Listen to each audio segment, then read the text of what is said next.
Mais il y a une bonne nouvelle pour vous qui arrive. Si vous décidez de lâcher le passé,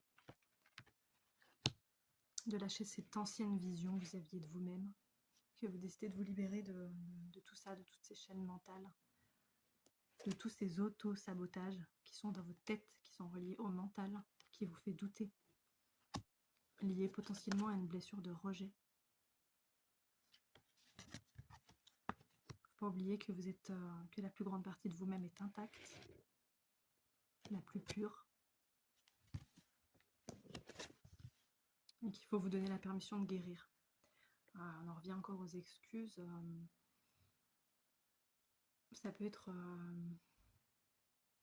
en se trouvant des excuses pour pas guérir. Du coup, on ne se donne pas la permission de guérir.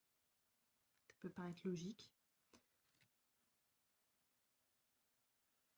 Mais on peut vouloir les deux, en fait. On peut se dire j'ai envie de guérir, mais j'y arrive pas.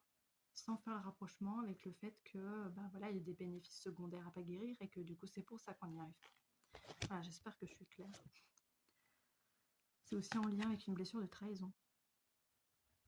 Peut-être qu'on vous a rejeté et que vous vous êtes senti trahi, ou qu'on a rejeté des parts de vous-même, et que c'est ça qui a fait que vous devez vous indigner aujourd'hui. On a rejeté votre liberté, votre innocence, votre émerveillement, votre amour, votre créativité, par exemple. On vous propose aussi de changer de perspective par rapport à ce qui vous est arrivé.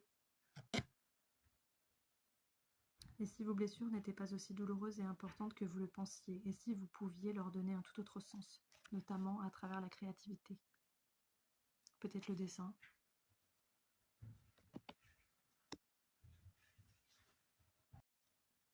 J'ai aussi une carte d'abandon qui symbolise potentiellement aussi une blessure d'abandon, mais pas forcément, parce que dessus, je lis « J'accueille et je prends mon enfant intérieur dans les bras. Je lui donne l'amour, l'attention, la tendresse dont il a besoin pour atteindre l'indépendance affective. » Voilà, on s'est relié encore une fois à la notion de liberté. Et sur cette carte, on voit un enfant qui est accroché à la jambe d'un adulte. Alors oui, c'est votre petit vous, mais sur cette carte, moi je vois de la dépendance. Retrouver son indépendance émotionnelle aussi. Et aussi abandonner les vieux schémas, l'ancienne vision qu'on avait de nous-mêmes. Voilà. Et enfin, la carte de l'accueil. J'accueille les différentes parties de moi.